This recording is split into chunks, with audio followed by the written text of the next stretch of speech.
You're listening to the Cantina Cast, your home for thought-provoking Star Wars talk. Join Albert and Jonesy in breaking down the latest news, trailers, movies, and of course, your favorite characters from a galaxy far, far away.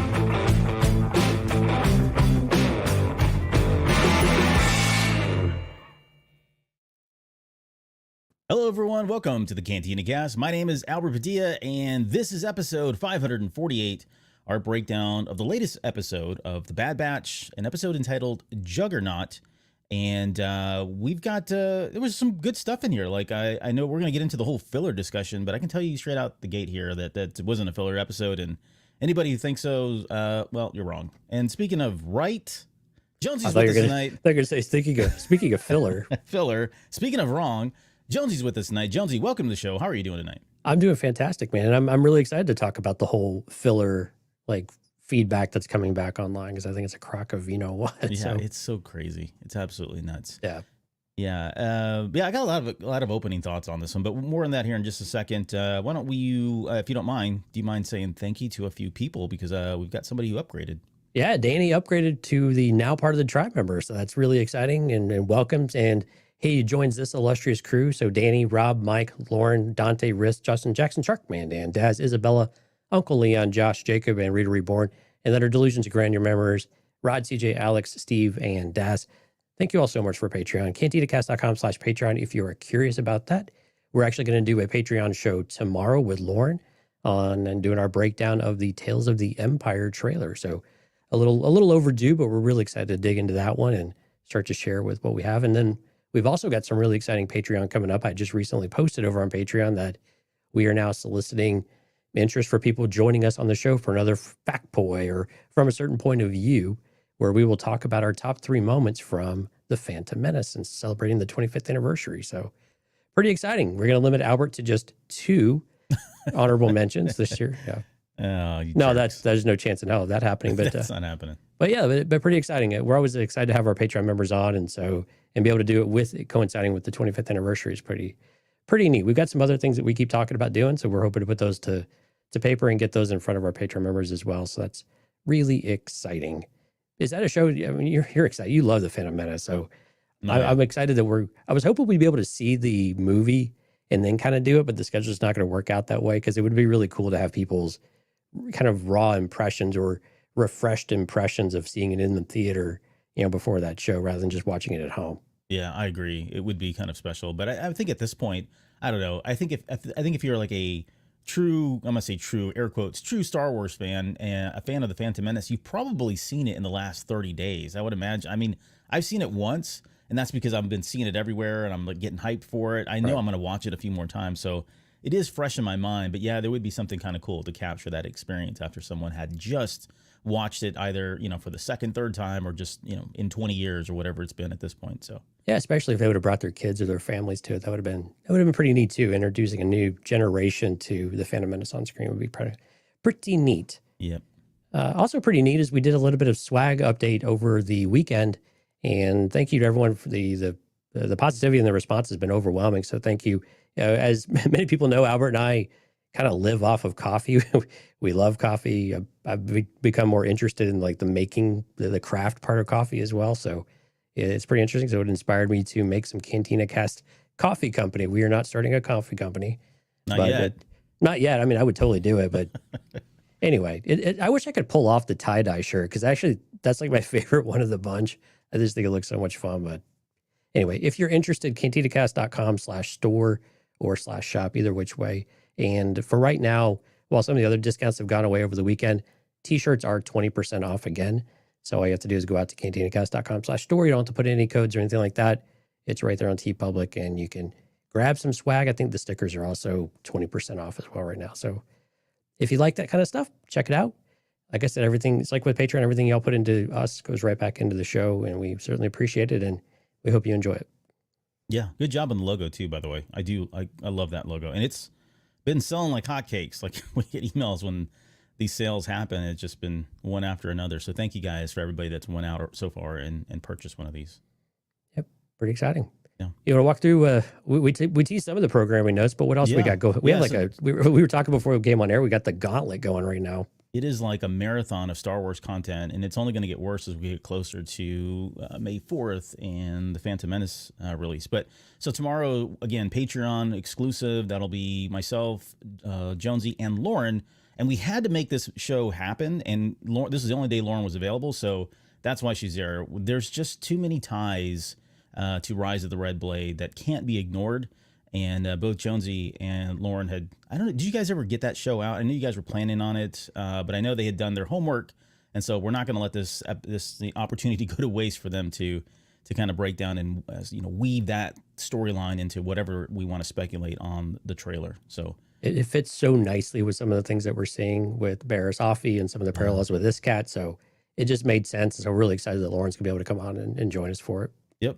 And then Lauren and I will be, by the way, if you haven't had a chance, go out to CantinaCast.com. What was do you just have it set up for YouTube for Lauren's show?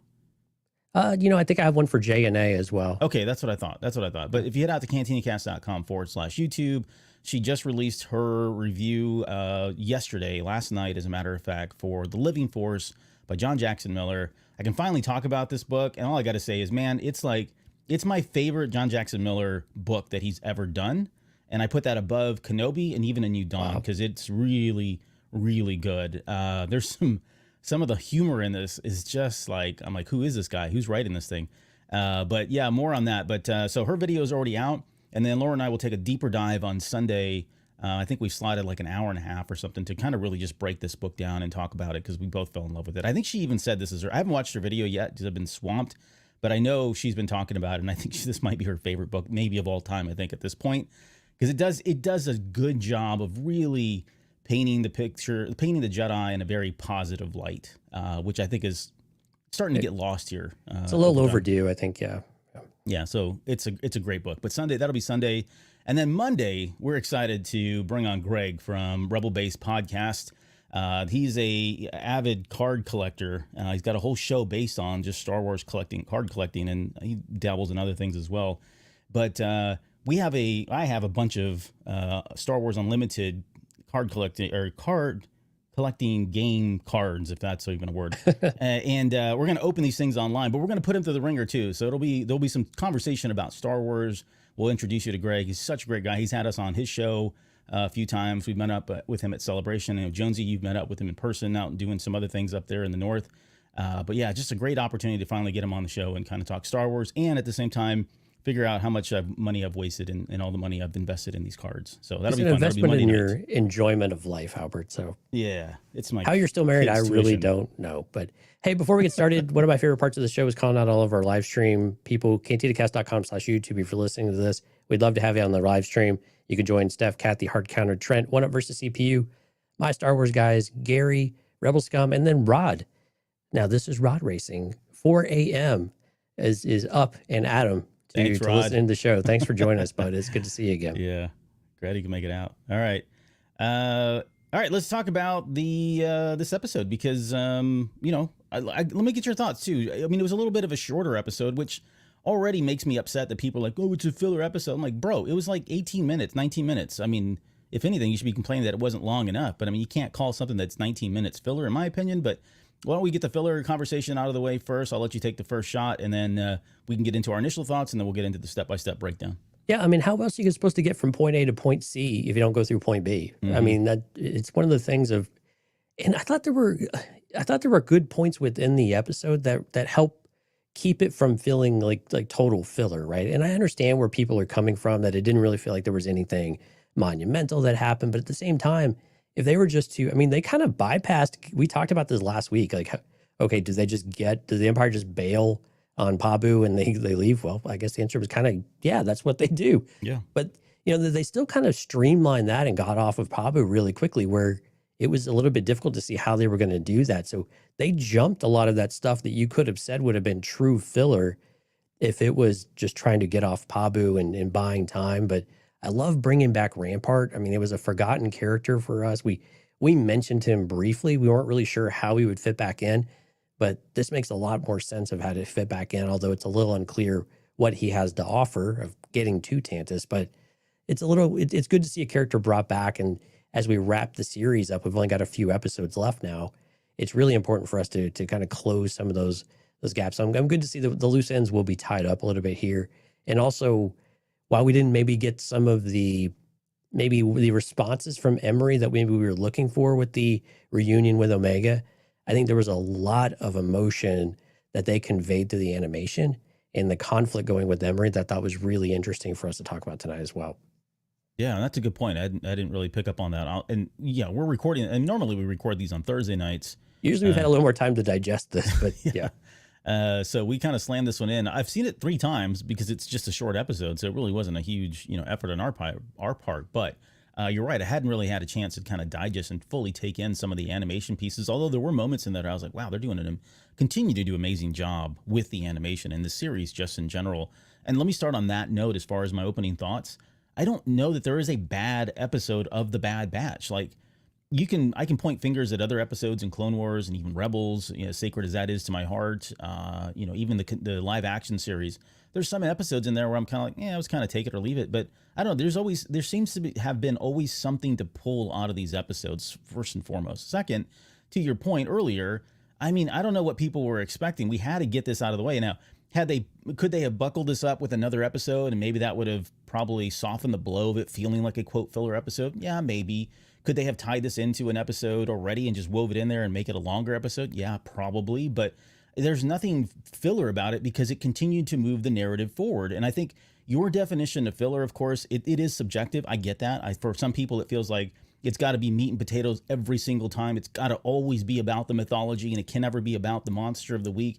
I get it. That's probably your cocktail for what Star Wars means to you and what's good for Star Wars. But I think in general, when you're objectively talking about television series, especially if it's not moving the story forward, then yes, there is filler. And TV shows do this all the time. We know there are a lot of shows out there across all kinds of formats that do this. But this one definitely was not. Now, it did leave a number of things wide open that I still have a lot of questions about, which, is another ingredient for me that I want to have in order to feel like it wasn't filler, right? It answered some questions, but it opened up even more. And I think that's what you kind of want narratively from a television show, especially a specific episode, right? Something to keep you going and thinking about, and definitely delivered on that front. The other opening thoughts, Omega, when she turned herself over, I think we mentioned this in the last episode, but it came to light, literally, or maybe dark, if you will, when she got to Tantus. It felt like Luke turning himself over to the Empire in Return of the Jedi. I mean, there was almost some shots where it was almost eerily similar. I was expecting CX2 to say she was only armed with this, and then suddenly it's the Tukadal that's handed over to Hemlock or something, right? But we didn't get that, of course. But it did feel very much like Luke turning himself over, and we've already talked about the analogies of that and the selflessness, and that's kind of a Jedi gesture, if you will. But it's also just a gesture of someone who's mature and understands that the means of the few or the many outweigh the means of the few, right? So I think it's good for her role.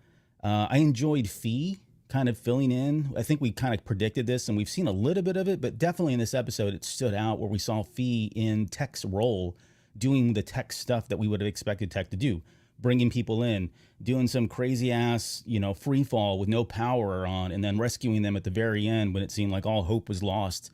Very reminiscent of what we would have expected Tech to do. So nice to see that it was Phee carrying on that tradition, carrying on that torch for him. Rampart's beard, I don't know, scale of 1 to 10, since you're the beard guy, what would you rate this one? I mean, he was in a pretty tough situation, so I'll give him like a 6.5. It's still way better than Obi-Wan's beard in Attack of the Clones. Anything. My beard's better than Obi-Wan's beard in Attack of the Clones. Let's be honest. Yours is dynamite compared to that. Yeah, just as patchy too. But yeah, I thought bringing back Rampart. You're right. We did mention it, and I could not remember what we said because we were throwing all kinds of crazy ass speculation stuff out there. But we said Rampart could be somebody that came back. Maybe your thoughts on this a little bit later. I think I was a little surprised that Rampart was the way he received the Bad Batch. Right? In my head, I thought he was going to be like, I hate the Empire. Like they totally screwed me over. Right? They set me up for the obliteration of Camino. And, and I was just following orders, right? It felt like he didn't have a fair trial. It felt like they did him dirty. And if anyone. I would have expected him to have been more receptive to the Bad Batch being there, and it was actually quite the opposite. So I've got some thoughts on that. We can talk about it a little bit more when we get to it, but that was surprising for me as well. But those are kind of everything else. Did you have anything else that you want to talk about as far as opening thoughts? No, I think let's jump into it. We'll get to the rest as we go along. Okay, so we start on Tantus, and this is where CX2 is delivering, quote, the cargo. He's bringing, of course, Omega over there. They take off the binders. It's mostly a silence. Like, it was very eerie. There wasn't a lot of conversation, not a lot of dialogue. You know, I think she kind of knew, well, she's reserved herself at this point that this is what's just going to happen. So there wasn't really not much there as far as conversation goes until they get to Emery. And that felt uncomfortable for me because I was thinking, oh boy, you know, how is this going to go? But seeing Emery's face, and this is where I was saying, like, I did notice the animation in here. You could see the uncomfortableness in her face at times. You could see her avoiding eye contact. You called that out last week. There was more of that going on here, where there's almost a bit of shame in some regards. She's kind of hanging her head, doesn't want to, you know, make eye contact because of what she's already done and what she's signed herself up for. You know, Omega asking about what happened to Nalase, of course, was kind of spooky and eerie to hear, you know, confirmation that she's no longer part of the project and she's not going to be helping her escape again, which I thought was interesting because I was like, Yeah, he just threw that right out there, didn't he? Yeah, right. And I was thinking, well, that person right next to her is probably going to fill that role, but we'll see. Maybe, hopefully, a little bit later. And then it was very powerful for Omega to just immediately out of the gate tell her, like, you don't have to do this. Like, you're doing the wrong thing, right? And being that conscious, being the voice of reason, the voice of light, the voice of good.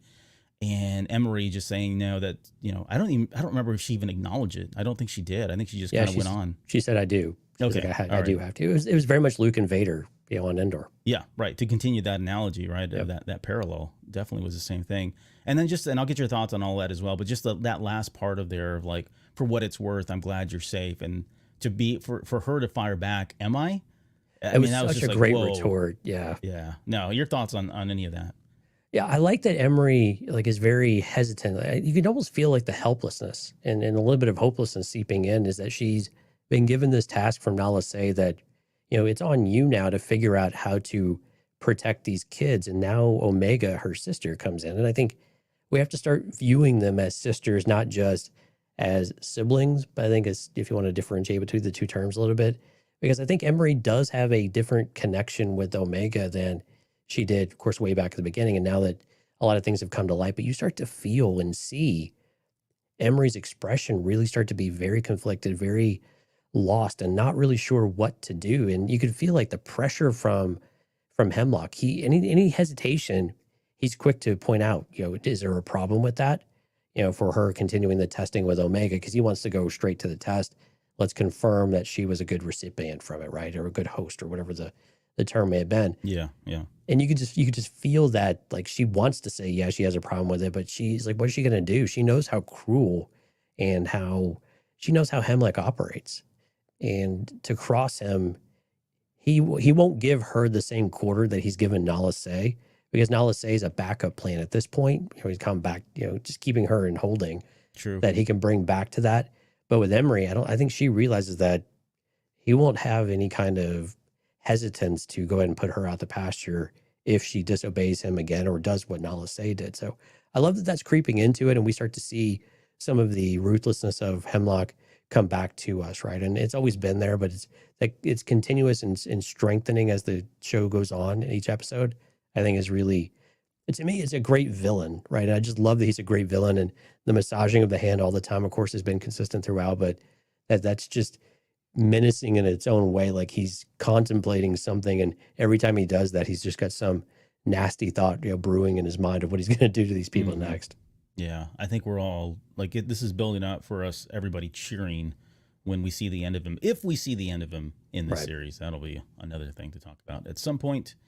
Okay, so then we swing back over to Pabu, and this is where I think the Empire is packing up. I mean, it looked like they were at least getting all the ground troops, and they weren't, you know, setting things afire, which I thought was interesting that they wouldn't have done that. But we didn't actually see them leave, and I have a question at the very end. Maybe we can talk about it now, I guess. But do you expect them to go back to Pabu? And if so, is the Empire still there? Do you think they've left some kind of contingency force, or do you think they've left something that's still jamming or blocking communications? Because it felt like they left the ground, but they were still blocking comms because Hunter wasn't able to talk to them.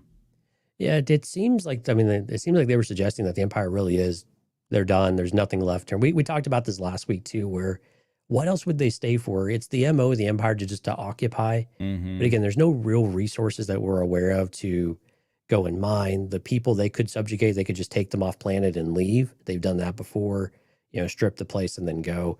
But again, I think the objective was Omega. They believe they killed 2 of the 3 Bad Batch members. So mission more or less accomplished there, and the one that's left is broken. So I think from their perspective, the job is done, and they don't need to stay if they don't want to. It's a little against what they typically do, but I think they probably do leave. Do the Bad Batch go back to Pabu? I think probably not. I think they've recognized this now, and they've seen it in person. They've seen it more than once. Wherever they go, trouble follows. So until things are resolved, they really can't settle down. And they've had other people like Ventress and others saying, look, you just can't stop, especially if you have Omega with you, you just can't stop. And until Omega's secure, of course, they're not going back. But I think we might be done with Pabu from the Bad Batch's living arrangement. Maybe the younger clones can go back and stay there and live there, because it seems like they're not going anywhere. So I think there'll still be a contingent of someone there from the Republic days, if you will, or from the clones. Yeah. All right. Well, we'll talk more about that here in a little bit. But eventually Hunter and Batcher make their way back up to Shep's. And we mentioned Hunter's communication thing wasn't working. Everybody's leaving there, at least for now. And then Crosshair, and this is very interesting. So I guess one of the more interesting aspects, or one of the more interesting parts of this episode, was that exchange between Crosshair and Wrecker questioning, like, you just let her go. And he seemed really upset that Crosshair had did that. And Crosshair didn't really come back as upset about the decision. At least that's not my read on it. He says she stopped them, and he said it very firmly to Wrecker to kind of squelch any conversation at that point. Yeah. But what was your take on that? Why do you think he delivered that line, or what was he feeling in that moment? Yeah, I mean, it's easy to say maybe he felt a little bit defensive, but I think also Omega was challenging Crosshair to look at the bigger picture. Mm-hmm. And I think Crosshair maybe stepped back and looked at the bigger picture. Is that, look, every moment that she stays there, this place will be razed. It will be burned. It will be purged. If I go, the likelihood that they'll go with me is much higher than if I stay. And at the very least, they'll stop hunting people and beating up people and throwing them out of their homes and torching everything, right? So you play the odds and you just see what works on. I think Crosshair finally got that and was quick to respond that Omega is the sacrifice she made by going was to the benefit and worked out. And it's important to keep that in mind and not start pointing fingers and blaming each other for things. I think Crosshair finally got that message. Yeah, I think so too. I think that's part of it. I want to think that there was an aspect of Crosshair, because he has, I hate to say this, but he probably has a better connection with Omega than the other two do at this point, right? Because they've been through some stuff together, if you will. But I do feel like some of that was coming from Crosshair, saying like, hey, I trust her. Like I have a different relationship with her, and I trust her, and I know her more. Like, she made the right decision and she knows what she's doing, right? Paying that respect to her for all the decisions that she's made that have been right, and the maturity and, her wisdom that I think some of these guys lack at times. I think to your point, I think he was seeing that as well. And so, yeah, I think he was being defensive, not necessarily about his decision, because I think he's looking at it like it was her decision and she made the right decision, and that's what I'm defending, right? I'm defending her right and her decision to go do that more than anything else. But I think that speaks to their relationship a little bit more, and I think that's why Wrecker is so coming from this, like, she's a child, she's innocent, she needs to we need to protect her still. Interesting enough, I don't know that Hunter said a thing. Like, I was expecting him to say something or question something, and maybe they didn't. Well, I'm not gonna say they didn't have enough time because it was a pretty short episode, but it was weird that he didn't chime in on anything. So maybe he's just kind of in the middle of the road. He's indifferent one way or the other. I don't know. Yeah, it wasn't really until Phee showed up that we started getting Hunter's, pull into the conversation, so to speak. Yeah, but nonetheless, they start talking. Crosshair finally comes forward and says, like, hey, I probably know a way to get to Tantus, and I don't necessarily hold anything against him for that. I think, even when he mentioned Tantus, we saw him immediately reach for his hand and he starts twitching again. And that brings up the question about whether it is truly psychosomatic. I don't know.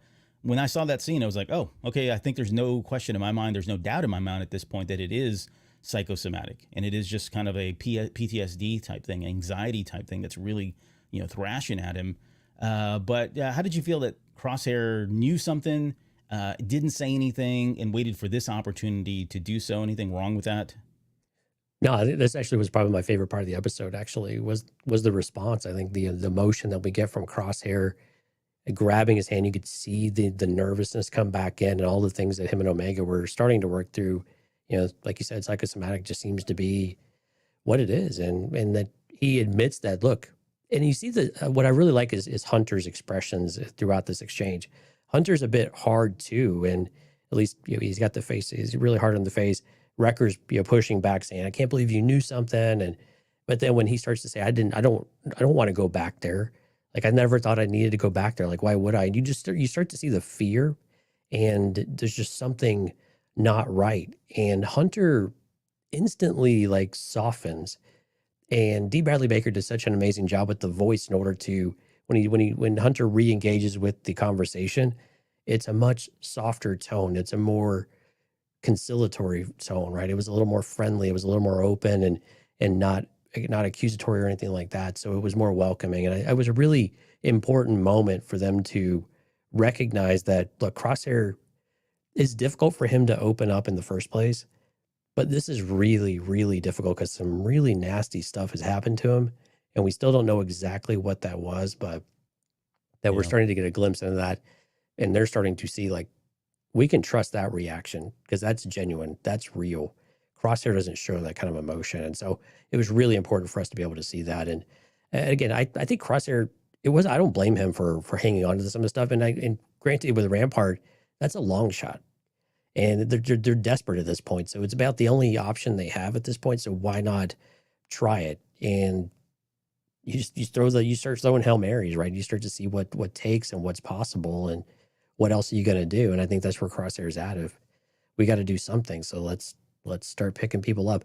I think the other thing about this too is that you start to see the parallels between Crosshair and Rampart with the betrayal of the Empire.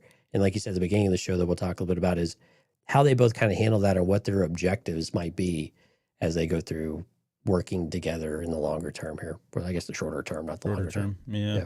And the other part of it all for me is that, I mean, this has never been Crosshair's objective, right? I mean, he's usually, I don't know, maybe I can probably poke holes in this at some point, but for the most part, I would say he usually seems to be the more pragmatic. He's never super positive about things, and so that little edge to him probably gives him an advantage at times. But the idea of just walking into the detention center, right? I mean, literally going into Tantus with what? They don't even have a plan.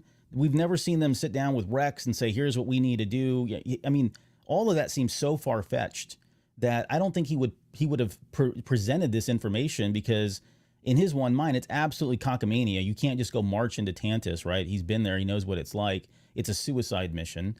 And then two, again, there's no plans for it. And it's not really his MO. I mean, we'd love to think that, yeah, he's a great guy and part of the team, and he's got the same vision that Rex and Omega have, but he doesn't. He doesn't at all. That's not what he's supposed to do. So why would he offer that up? The only reason he's offering it up selfishly is because he wants to save Omega. I don't think he's doing it for the betterment of the clones. He's doing it exclusively for Omega because of the relationship that they have.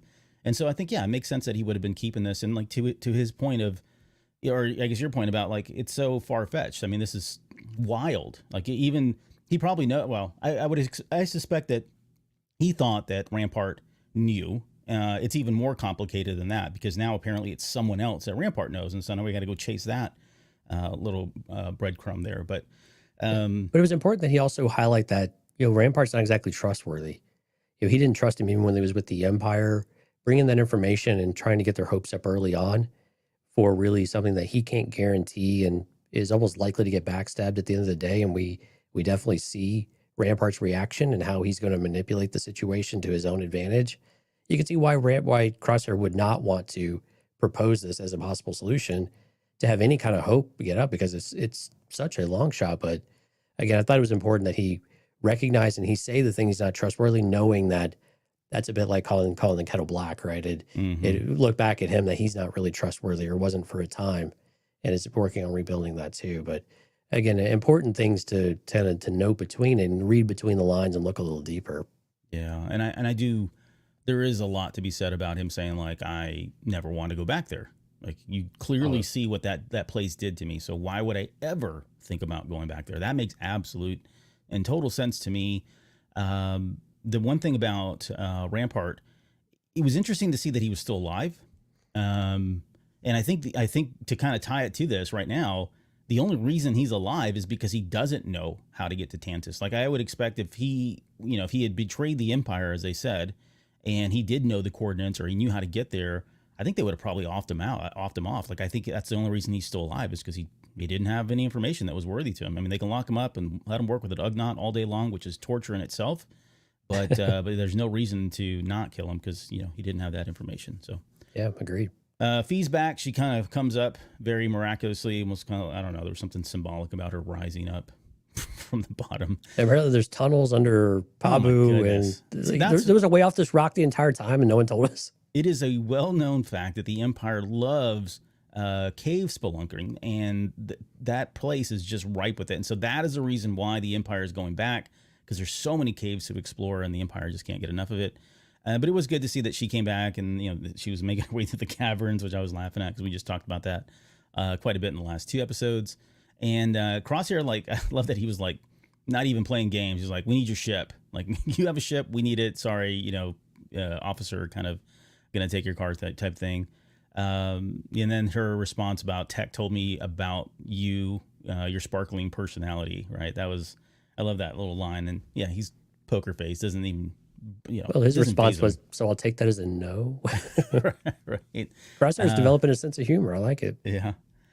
We got to hear mention Brown Eyes, which I didn't think we'd ever hear that again. That was very sweet. And then she mentions that they're on Erebus. There's an Imperial labor camp, and that's where they're heading next. And that's where we go next. So that place looks familiar. Like it looked very similar to Andor, the base there on Andor. I forget the Bavani, or what was the name of that one?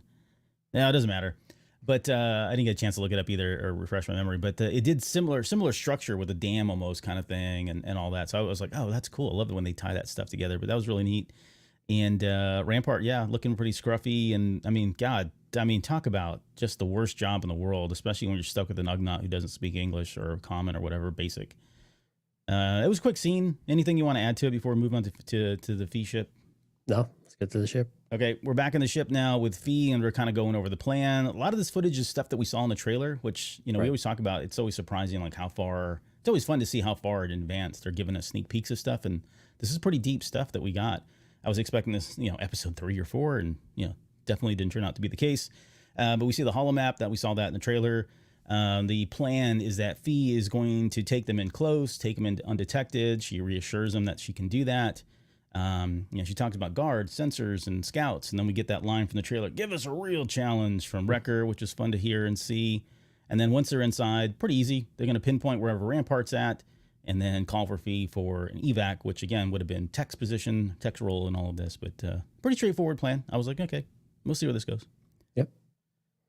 We go over to Phee. We just cut immediately over to them outside this planet, wherever Erebus is at. And this is where she cuts the power in. By the way, in the High Republic, in the more recent novel, Eye of Darkness, there is a same maneuver is done in that book too. So I'm sure. I mean, it's been done millions of times in other things as well. But it's cool that these things keep repeating and we see them over and over again. But kills the sensors, kills the power, drops past those 2 ships that didn't even see her going by. And then of course she turns everything back on and pulls up at the last minute there. I like how her ship there was no concern about whether or not it would actually turn back on. Like I'm like jaded by the Millennium Falcon, because it's just like, it seems like you're always in peril, wondering if the engines are going to refire or actually going to pull up in time, because it's such a piece of junk sometimes. Yeah, I love her ship design too. Like on the front of it, it just looks like a block, but then on the back, it looks like a Lambda class shuttle. It's the shape of a dragonfly, I think, is the inspiration for it. Oh, okay. I can see that. Definitely see that. It reminds me of that. I think I've already said this, but the ship from Aliens, Part 2, right? That they're coming in on with the missiles that kind of fly off the side, that come off the side of it. Very similar design before the wings open up on it, which I thought was kind of cool too.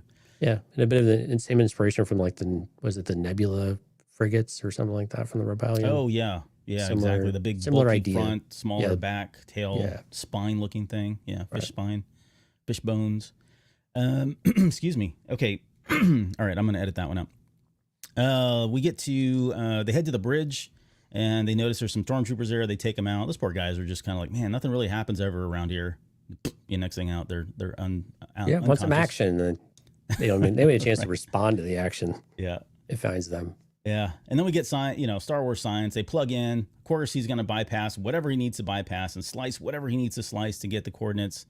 Finds out that he's going to be transported from the mine to the prison. And they can't, of course, take it head on. So the plan is to jump on from below. And I was thinking, what does that mean? What are they going to be doing here? He said underneath them or whatever it was. Right. We cut over to Rampart's ship again, or his shift. It's now ending. He's still working with this stupid Ugnaught. Did they subtitle or anything? Does anybody know what the Ugnaught was yelling at, screaming at? No. Okay. The subtitle and the audio description did not have anything. Anything? All right. Did you listen to the audio descriptions? Mm-hmm. Nothing there either? All no, right. Nothing. I thought he was going to, mention that, he cut another one yet, or cut a fart or something. It was smelling terrible or whatever it was. No. I don't know. Potty humor is always good. And then, so their shift's over. They start heading into this Juggernaut class, which is a turbo tank. We've seen it named a couple different things and called different things.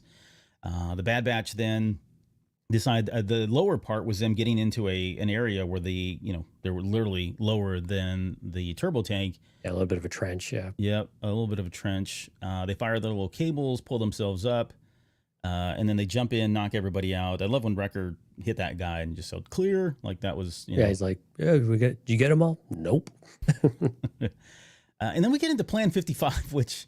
Like it was like, I don't know. It was kind of silly, but at the same time, I didn't mind it. I didn't mind it. I love the fact that they have a plan for everything, even as something as simple as I go first, shoot the wall, take out as many as I can by ricocheting this bolt off this, magnetically shielded wall. And then whatever's left, you clean up. I mean, that was the plan, I guess. That was Plan 55. Yeah. But we hadn't heard them say this in a while. So I was like, I'm for it. Like, whatever this plan is, as simple or as complex or as cheesy as it is, let's have it, because I love when they do that stuff. Well, it was awesome seeing Crosshair kind of back to his normal self, though. I mean, 2 times in this episode. Yeah, I mean, he's kind of got his mojo back, I think, a little bit, and then Wrecker's able to clean up here at the very end and to take the last 2. But it was really cool to be able to see like the whole mirror trick and those things start to come back. And I know they were ricocheted bolts within a magnetically sealed area, but at the same time, having confidence you're going to do it and not shoot yourself. Or any of the other prisoners or Rampart.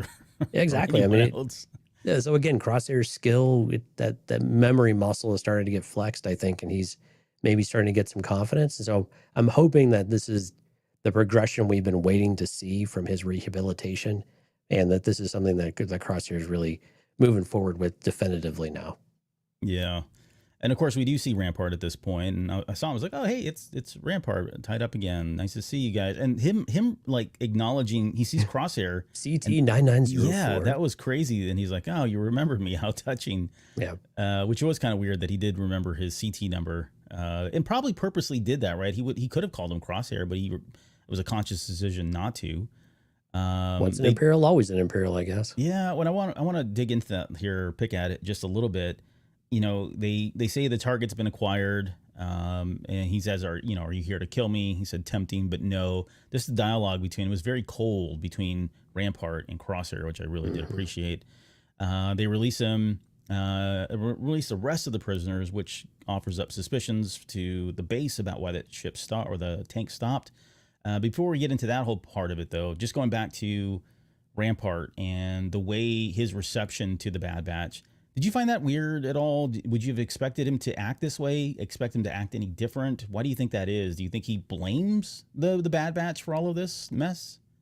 Wait, react in which way? Like, which way are you picking at? Well, I mean, I feel like, going back to my opening comments, I think I would have expected him to be like, not so, I don't know, not so much of he is an a-hole, don't get me wrong. Right. But I feel like the Empire betraying him was worse than anything the Bad Batch had ever done. And suddenly they're there, and he has an opportunity. I mean, I would see him as an opportunist because he's an Imperial by nature, and they are. But it felt like he would have been like, much more cooperative and not as edgy or as rough as he was. Like, it just seemed like there was something stewing there. Like he really despised them or really hated that they were there or hated them in general. And I thought maybe he would have let some of that go, knowing what the Empire did. I mean, those are his choices, but I don't know. It just felt kind of, maybe it's still going to happen and we just haven't seen it. Maybe, like I said, it's him blaming the Bad Batch. And so of all the people that would come to rescue him, it had to be those guys. Like maybe that's what he's thinking, but I don't know. I just felt like that it would have been a little bit different. Yeah, I think there's two angles I think I see where Rampart could go. I think one is he just hates everybody. He's just mad at everyone. He blames everybody for his situation, that everyone kind of let him down in various ways or backstabbed him or betrayed him or turned their back, whatever it might be. Or he still very much feels like he can be redeemed in the eyes of the Empire. He was let go under the wrong circumstances and that he can do something to be reinstated, and that's really where he wants to be. And I think we just have to see where he's at in this moment. How much does he blame the Empire for it versus how much does he blame the Bad Batch or everybody else for the circumstances of him being taken out of the Empire and not blaming the Empire itself for what they kind of set him up to fail in a lot of ways. And they were. I mean, it's been a while since we've talked about those episodes, but I mean, they were really putting the screws to him. They were making it difficult for him to succeed, and they put a lot of pressure, and the Empire doesn't really give you any margin of error anyway. So it'll be interesting to see which way he goes, but I think you still get definitely you get the opportunist side of him coming out and saying, well, you need something from me. So I'm really in the position of power here, because if you're not going to kill me, what do I have to fear? You're not going to let me go here because you wouldn't have taken this risk without wanting to get something from me. So I'm in the position of power and control here, and he recognizes it, smartly. So, he doesn't have to be, he's not at the mercy of anybody in that moment. But I think it's probably more the second scenario, though. I think he probably will turn them into the Empire with hopes of getting his commission back at some point. As kind of cliche as that is, right, he just seems like he's just a career Imperial officer. Yeah, he's just one that's been his life. Mm-hmm. That's what he associates with. That's what he relates to. And that's the life he wants to get back to, because he was wrongfully let go for things that my poor Empire didn't see all the other things that were happening. And it was just a bad beat, basically. Yeah, I agree 100% on that last part of it. He is a company man, and I would have at least, like, this confirmed it, if nothing else. Like, maybe I had my suspicions going into this, given what the Empire did, but yeah, I think you're right, 100% spot on there, that is just who he is, and he's probably looking for an opportunity here to get back on their good side and, take back his life. And which means he's probably going to die, so. Right. He says that, he agrees to talk to them as long as they get him off planet. Then we cut back over to the base, and they mention that there's been a communications disruption. Only mean one thing, Albert. Jonesy, that only means one thing. A communications disruption can mean only one thing: invasion. There you go. Or escape, one of the two. Yeah. Or escape. So somehow they're being jammed, of course, or whatever. So and the tank is increasing speed, and that's when sends a red flag off, and they decide to dispatch another transport. This whole sequence here, like, some of the best animation. Like, my goodness. I mean, we talked about it during the trailer and the way the missiles were firing. We're going to talk about this whole bridge fight because there's a lot going on here, but not in any particular order, just kind of fanboy kind of reactions. But seeing those two big things going at each other on this tiny little bridge, and the effects, the lighting. I know I've already said the missiles, but that was really cool to see the volley going back and forth. At one point, Hunter kind of hides back in the smoke to kind of shield himself before they make the decision to go after the tires.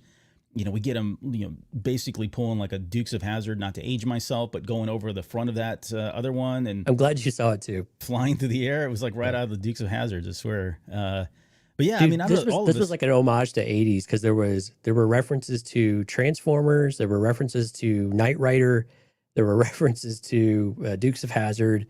There were even references to Raiders of the Lost Ark, or I guess it was Last Crusade. Last Crusade, where they scraped the one off the side. Scraped the guy off the side, yeah. Mm-hmm. I mean, you just had references all over the place. So it was fantastic. It was just a fun sequence. I mean, it was action-packed Was it anything crazy as far as moving the story or deep or anything? But no, it was just entertaining and fun. Yeah. I had to go back and watch because I thought when he went over the ramp, all they had to do was position that somehow so that he got enough speed to go over the other transport, but then at the same time go over the barricades. Now that would have been like just icing on the cake, repeat. Well, he didn't have turbo boost, so can't do all of it. He didn't have to hit that. I mean, is it a little bit ridiculous? Of course it is, but it was still fun. It's the Bad Batch. I mean, did you not watch their very first opening sequence that they ever were on screen? Right. Yeah, go back and watch that. So all of that was that. Now, while that was going on, this great action sequence here, we had a moment where Rampart took an opportunity to pick up a pistol and try to shoot Crosshair. Of course, Crosshair was well on top of it and stunned him, put him right immediately out. He's back, baby. Yeah, he says, "Oh, please, you're not going to kill me, huh? Not yet." And that's when he stuns him. So it was the nice, again, continuing that dialogue and that relationship that they hate and love. At that point, they dispatch the 2 gunships and to kind of intercept them. That Hunter blasts through the barricade wall, then they kind of just literally roll over those barricades that were stopping them. And then they get on this narrow part of the cliff or whatever it was, narrow road that we're on. And this was all pretty much right out of the trailer. I mean, I think we all saw all this and knew what was coming, that Phee was going to be the one that rescues him.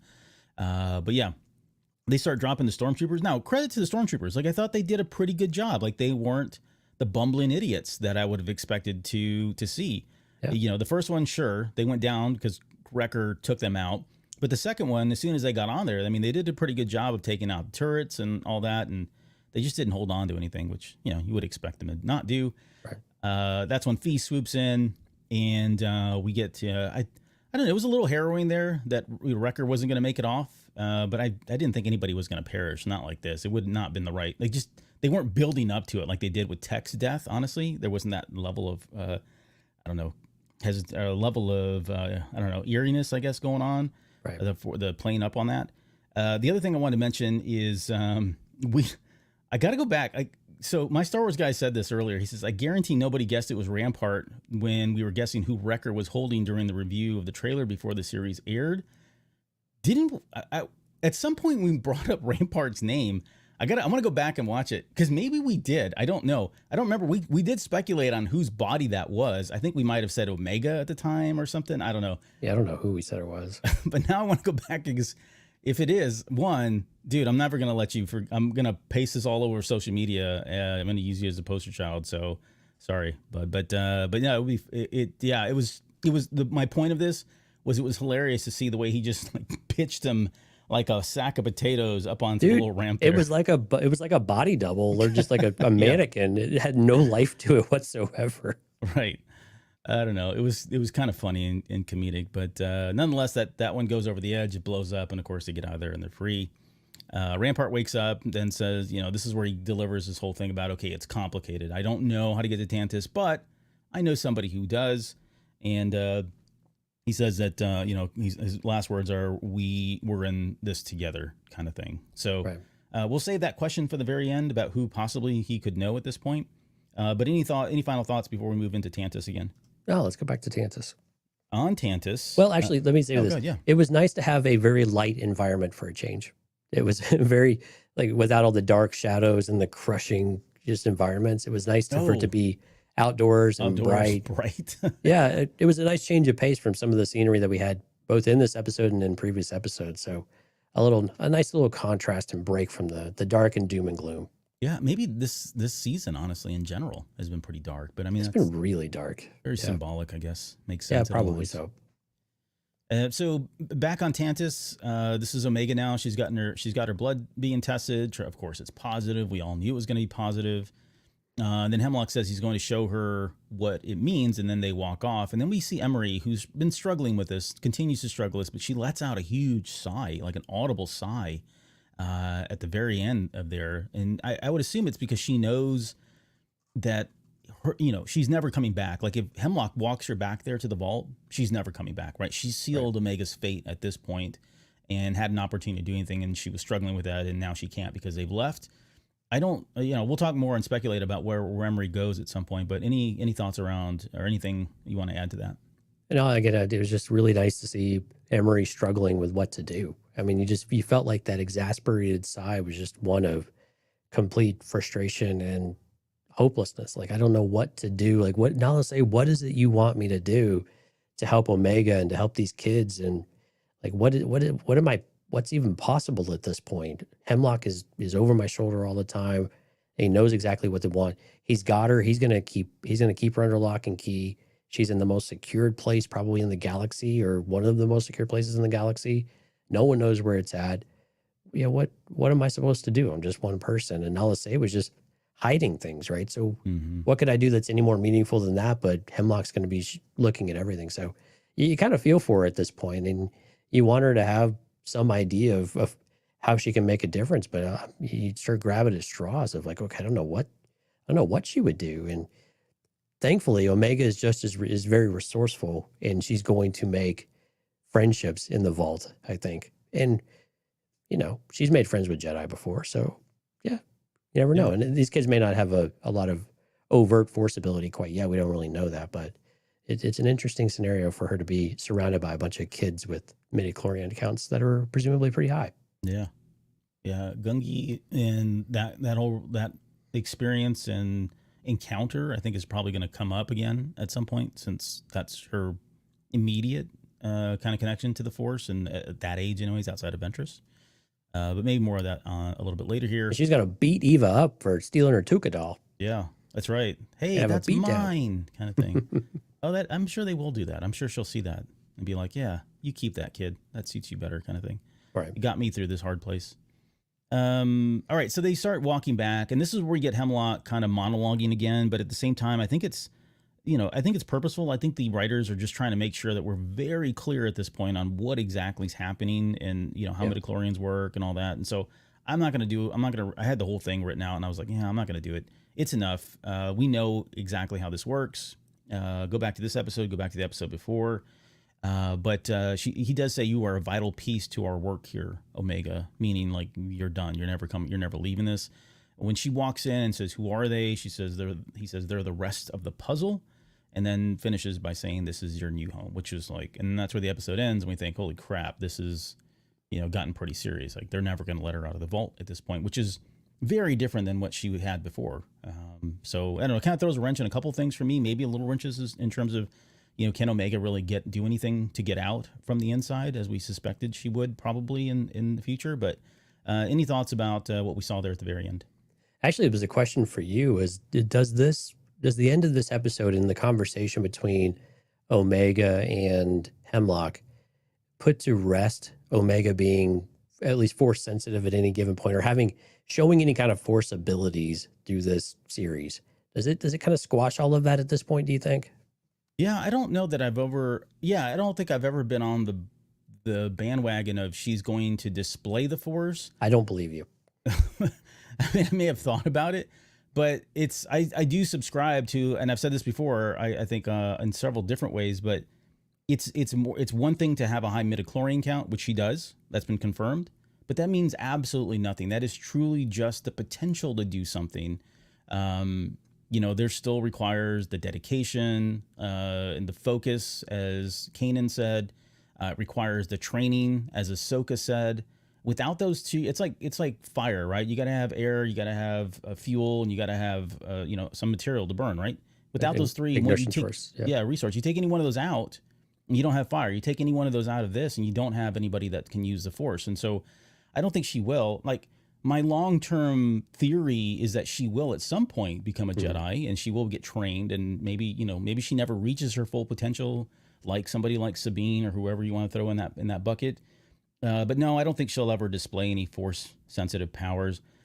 Now, the counter to that, this is the part of like, I don't believe you, is that now she's around other force sensitives, and she will be exposed to them, and maybe she's starting to try, and she's coming of that age now where things start, she could start manifesting. I don't think there's enough time though. I mean, we're down to like 3 episodes, and I can't see her suddenly, that being accelerated. And I don't think it needs to be part of this narrative. Like, again, I really want that to be her journey, her next phase of her next story for her, the next journey, right, not this one. So I don't think there's room for it, and I don't want to necessarily see it just yet. Yeah, I don't think they'll completely eliminate the possibility of it, but I'm with you. I think even if that were to go that route at some point, does it need to be in this show? Does it fit what they want to push forward? Not necessarily, right? It's not. Yeah. It's never really truly been about Omega wielding the Force. It's been more about this idea of family and commitment and responsibility and kind of more general themes, in that way of looking out for others, looking out for the little guy. Again, it continues to be the little guy versus the Empire. And now you actually have little people, young people that need help. And, what better person to do than to lead the charge? And I think someone said in the chat here too, she's at I was Resolute Rebellion said that, Omega in all likelihood is going to lead an escape based on her nature, which, I mean, yeah, it just makes sense, right? And I think, bringing up Gungi, and that's a really great example of the things that she learned from the Wookiees, retelling maybe some of those stories. I'm curious how much these kids get to interact with one another, because every time we see them, they're off on their own little tangents. They're all doing their own little activities, their Separate tasks, tables. whatever it is. Yeah, separate tables. They don't seem to be allowed to interact, but you can imagine if she starts sharing some of these tales about what she's seen. We don't know if these kids were in the temple at all, if they've had any kind of training, or if they're just sensitive and have been found and abducted, right? So we're not really sure how far they are along in their potential journeys of Force abilities. So is it applicable in that way? But Omega's really smart. Omega's mature enough. She could put some of that together, and her meditation and some of the things that Gungi talked about with her and that she saw with the Wookiees could come into play and might be able to help some of them, show out, I guess, in some ways, in order to give them some sort of advantage on the inside. Yeah, I'm with you. Like, that's what I was saying. Like, now that they're all together, like, she could be a catalyst. I mean, these kids don't even know what they're capable of doing. They've never been exposed to Jedi, presumably. They're just there. They have these powers. They know they're being experimented on. But then here's somebody else who, it starts giving them confidence and saying you can do amazing things. And that might be enough to get them to, like you said, give them an advantage. I think all of that plays into it. And going back to the comment about whether or not she leads the escape, I don't know. Well, she's fully capable of leading an escape, but I think she's going to realize she is limited in what she can do. And the only things that I think she can do are, one, inspire the kids to revolt from the inside and give them an advantage to get out. But then the other thing is to really kind of continue to influence Emery and influence her to kind of come back around and see, like, hey, you do have that power. And I think to kind of go into one of our final questions here about whether or not we'll see Emery turn to the light. I think the short answer is yes. I think she will. I think they've signaled that too much, and it would be a really... I think she already has. Yeah. Yeah, I don't know. It would be really awful if they decided to kind of pull the rug out from underneath us and say that doesn't happen. But I think it's going to be Emery's influence. And if it's not direct, right, if it's not Omega in her ear, and I don't know when they would interact, but if she's not in her ear saying you're better than this and you have an opportunity to do something right and blah, blah, blah, whatever that is, the fact that if they start experimenting on Omega, or she's starting to go through pain, or they're starting to really kind of make her feel like not necessarily a prisoner, but like a lab rat, I think that will get to Emery in a lot of ways. And so either way, she is going to be that catalyst. She's going to be what starts and spurs the escape in my head. So yeah, I would agree that she is likelihood going to lead it, but maybe not necessarily, with a blaster and saying charge and follow me kind of thing. But though she's fully capable of doing that too, right? I don't think that's part of it. So that's my thoughts on Emery. I want to go back to Steph had a question here that was great, and I skipped over it purposely. But earlier she had asked about why Emery is allowed to use. She said something I've always wondered about is Emery as a clone. Why do they allow her to have a name? Which I hadn't really thought about. But any quick thoughts on that? Yeah, I think it's because she's been in the Empire's service for a long time, and I think they gave her an identity, and she's kind of achieved certain things. And I don't know if it's actually a really interesting question. I wonder if Hemlock views her as just a clone or as just a number, or if he actually views her as a valuable member. I think everybody's a resource to Hemlock, so it's probably a bit of a silly question to ask from my perspective, that whether he views everyone's as an asset, I guess. But I don't know. It's a good point of differentiation, though. And I think it also is a way to differentiate herself from the clones. And I think for Emery, that was probably really important for her individually, of saying, I am not like all of these other, meatheads that go out there and fight this war. There's no one quite like me. I'm very unique, and again, we don't even know if Omega had a number, right? And we don't know if Emery even had a number. And maybe they were anomalies and they were never assigned numbers. I think that's always a possibility. But I have a feeling that if Emery did have a number, she probably tried to put as much space behind her from her past and from that number as possible, and using the Empire to be able to do that. At whatever age she departed, to the care of the Kaminoans or whatever, I think probably helped her achieve that, and they probably encouraged that type of behavior too, to an extent. And with her and Hemlock, maybe Hemlock was a little more ideological back in the day. It was a little more supportive of that, and for her differentiation from the clone way of thinking and the clone monotony and the numbering systems. Yeah, I think to set her apart as well, like you're right, individually, it's probably good for her. But then I think from the Empire's perspective, right, I think it's about, hey, if we want to make sure that, I don't know, she never revolts, or she does feel like she's more part of us than them, it's really, she's not like them, and for all the right reasons, all the wrong reasons, however you want to look at it, that we don't want to gull her by a CT. Because the minute we do that, now she feels like, oh, those are my brothers kind of thing. And there's, this may be something to kind of separate them, right? To distinguish her in that way.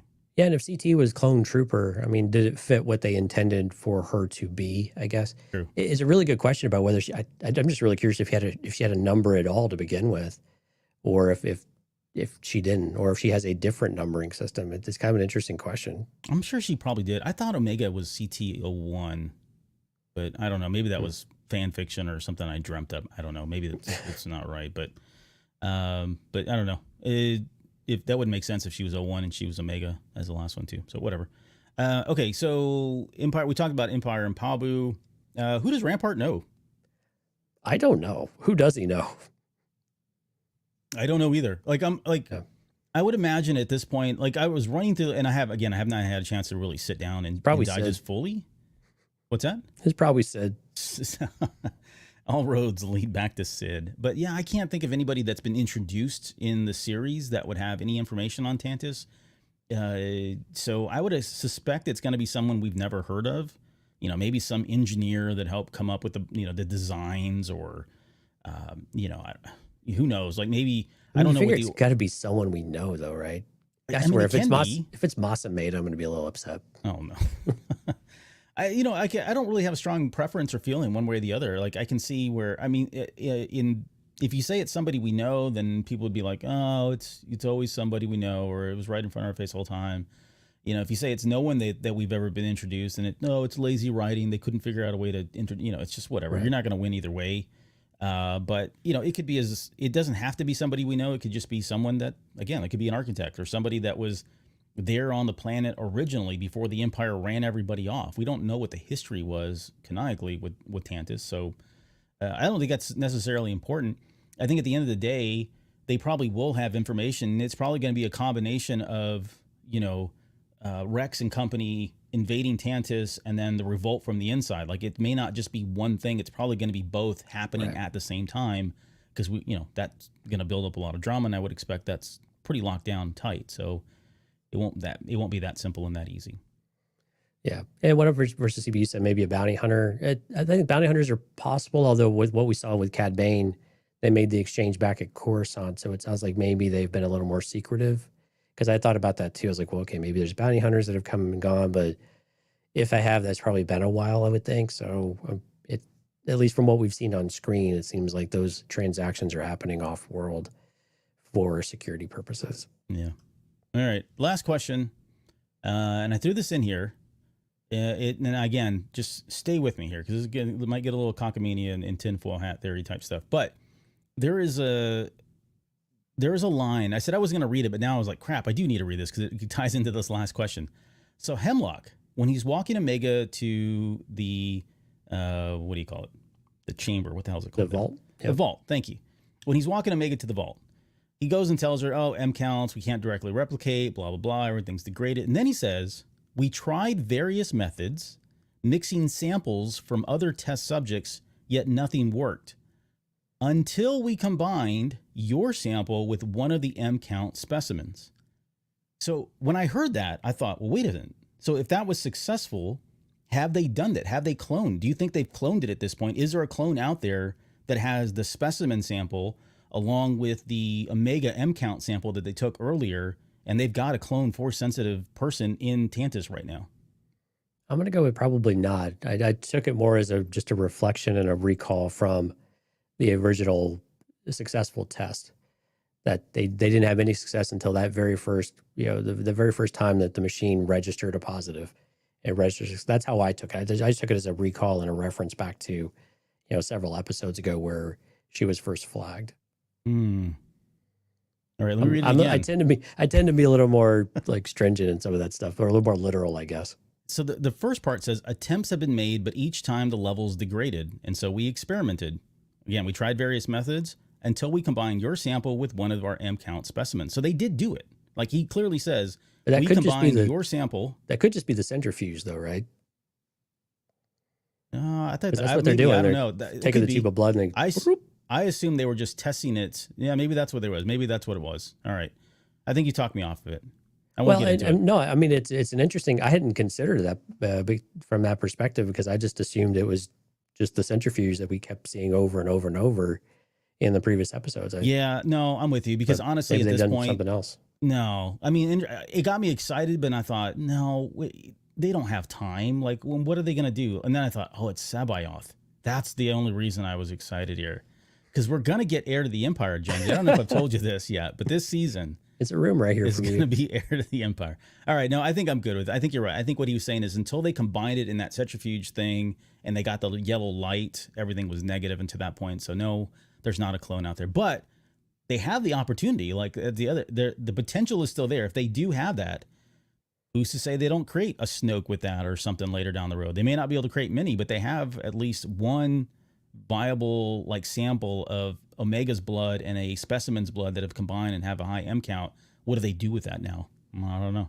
Well, I think it's a good question. Maybe we can end on a speculatory note of saying, do we end this series with maybe one viable baby clone or something like that, to where we actually do see on screen the result of a success? It's not going to be a full adult human at this point, right? I mean, there's just not enough time has gone by, nothing like that. But do we see at the very end of the series, I wouldn't say like we don't really do closing credit scenes or anything like that, but do we see the result, a successful, positive result of this that might lead to something, 30 years later or whatever, Rise of Skywalker type of stuff? Or is it, does this conversation change any of that, I guess is what I'm trying to say. I mean, going into the series, I really wanted this to be kind of like Omega's gone, they don't have her, and they'll never have they'll never figure this out until we get to Rise of Skywalker, right? I love that. It feels very, I don't know, poetic, and it feels like justice is served to the Empire, and especially Palpatine, because he never figured it out, right? I love that concept. Is there a story where they got close? And, yes, we know that to be the case with whatever the hell Snoke is. Right. And I think this is right. A baby in a gold robe. Like, what if they held this baby up and it's wearing like a gold, blanket? Yeah, no, I'm gold, kidding. I'm gold kidding. Slippers. No, gold slippers. But no, I like this idea, because I like the idea of saying you have a really pure genetic template with Omega, right? You have something that's very, it's your first success, but it seems to be a perfect match. And now they don't have that candidate anymore. Omega gets away, Omega leaves, whatever, the series ends, she's gone, right? They can't leverage that anymore, but they continue to take that sample and they have to continue replicating it and to try to reproduce however special she is from that sample, which of course degrades and deteriorates that over time, which is why we get something so dysfunctional like Snoke in that way. So maybe it was promising and did have encouraging effects, but over the next 20 plus years, it starts to degrade and maybe not decompose, but it doesn't hold up as well. Deteriorate in some way. Yeah, it's just it's like what's happening to the human race now, right? Like for the male, the male chromosomes, everything are actually deteriorating, and you're losing, like in a few thousand years, like they believe that men might be like extinct, right? So it's crazy like that, but this happens in real life too. Your genetic code continues to get watered down to the point to where you kind of go extinct. And so it's a thing. And so it's interesting to watch. That might be a possibility, but I don't really get on these types of things. This is really uncomfortable for me, but it just seemed like it was in your wheelhouse. I'm all for it. Like, yeah, I'm with you. Like, so yeah, where I was going with that is kind of what you're saying. So yeah, that's that story.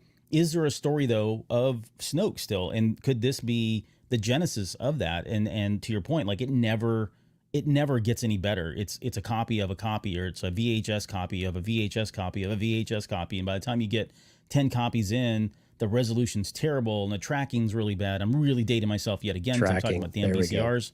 But you know, yeah, I can see where the result that Snoke is the best they have, which is this crazy ass looking thing that's deformed and, you know, has we saw them in the vats, and that's really because they've never been able to replicate it, and it's still Omega sticking it to them all the years later, and that's the best that they could come up with. So yeah, I mean, I think that story is still there.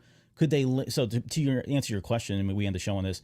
Could they throw that in there at the very end? Yeah, I'd be okay with it. I don't necessarily need a end credits or post credit scene, but if they just did it at the very end and show like a baby and they show him injecting that blood in, and suddenly, I don't know, the eyes turn red, or I'm going over the top here, but you know, something that signifies they've injected Omega's blood with this specimen's blood into a clone, and they leave it at that.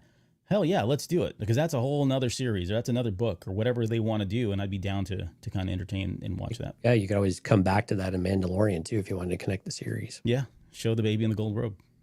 That's right. So. And the gold slippers, because I like gold. You know what else you like, Jonesy? I love the people who show up for our live stream. They're pretty amazing. We had a lot of great conversation out there. Thank you for all the questions. Thank you for the feedback. And of course, special thank you, Steph, Kathy, Hard Counter, Trent, One Up versus CPU, My Star Wars Guys, Gary Smith, Rod, Rebel Scum, Music Train, Jorge, and Resolute Rebellion. If I missed anyone, it was not intentional. My sincerest apologies. Thank you all for coming out. If you're listening to the show, thanks for the download. If you'd like to come out for a live stream, cantinacast.com/YouTube. Please go out and check out Lauren's videos as well. I'll be sure to go out there and spotlight her latest video as well. So if you're returning, you should get it recommended to you. We appreciate the support there. And of course, if you are a Patreon member, or if you're interested in becoming a Patreon member, we're doing a show tomorrow night. We're going to break down Tales of the Empire. cantinacast.com/Patreon will get you everywhere you need to be. The link is already out there for our now part of the tribe members and above. They have access to the live stream. Everybody else will get the audio when it's available. But if you want to join us for the conversation, please do sign up, and we look forward to having you out there. Yep. All right. I haven't had a chance to update the credits. I will do that because I want to get Danny in there as well. And but yeah, thanks again, everybody, for joining us tonight. Join us tomorrow if you're a Patreon member. If not, come back on Sunday, where we're going to break down the Living Force and then do a whole lot of fun stuff with Greg on Monday. So looking forward to that. So we'll see you guys here tomorrow.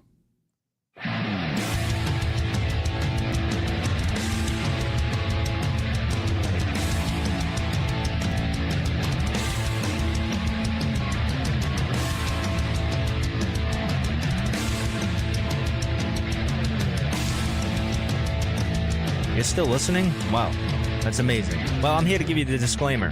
Normally we do a big, long, drawn-out disclaimer thing saying what's what and who's what and all that other stuff, but I think you guys kind of know that Lucasfilm and Disney have no affiliation with us at all, and we have none with them. We talk about Star Wars, which is their property, and all that other good, fun stuff, but I think you can tell which is our stuff and which is their stuff. If you can't, well, then send a lawyer to send an email to me, and I'll be glad to chat with them. Other than that, you know what's what, so that's your disclaimer.